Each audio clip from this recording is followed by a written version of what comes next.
Hi friends, welcome to Nishi vlogs. ఈరోజు నేను చెప్పే కథ పేరు అత్యాస ఫలితం. పూర్వం అవంతిపుర రాజ్యాన్ని ఆనందవర్మ పరిపాలిస్తుండేవాడు. తన ఏకైక కుమార్తె నందితాదేవి పెళ్లి సందర్భంగా రాజధానిలోని ప్రజలకు కానుకలు ఇస్తున్నట్లు ప్రకటించారు.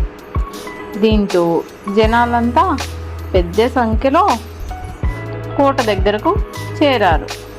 నగలు, ఆవులు, గేదెలు, డబ్బు ఇలా ఎవరు ఏమి కోరితే వాటిని వారి వారి ఆర్థిక పరిస్థితి ఆధారంగా అందిస్తున్నారు సైనికులు.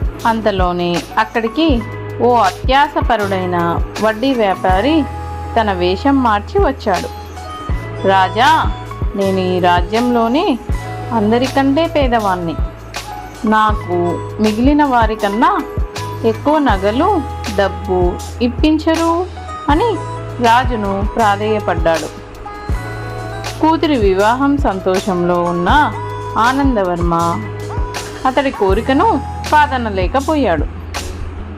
ఎవరెక్కడ ఈ వ్యక్తికి అతడు మోయగలిగేంత ధనం, నగలు కానుకగా ఇచ్చి పంపించండి అని సైనికులను ఆదేశించారు. రాజాజ్ఞ మేరకు భటులు ఒక సంచి నిండా నగలు, డబ్బు ఇచ్చారు. మారువేషంలో ఉన్న వడ్డీ వ్యాపారి దాంతో సంతృప్తి చెందకుండా ఇంకా పెద్ద మొత్తంలో ధనం, నగలు తీసుకోవాలనుకున్నాడు. సైనికులు ఇస్తున్న కొద్దీ ఇంకొంత మరికొంత అంటూ అడగసాగాడు. స్వయంగా రాజుగారే చెప్పారు కాబట్టి భటులు సైతం ఎదురు చెప్పకుండా ఇవ్వసాగారు.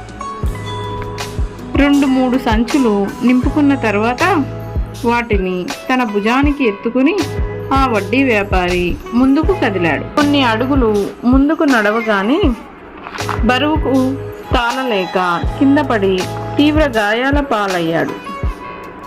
ఆస్థాన వైద్యులు వడ్డీ వ్యాపారిని పరీక్షించి వైద్యం చేశారు.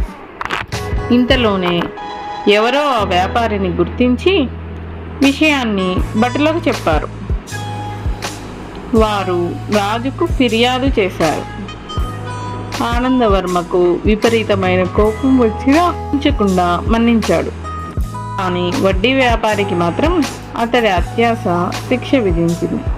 కింద పడ్డప్పుడు వెన్నెముకకు తీవ్ర గాయం కావడంతో కాళ్ళు చచ్చుబడిపోయాయి.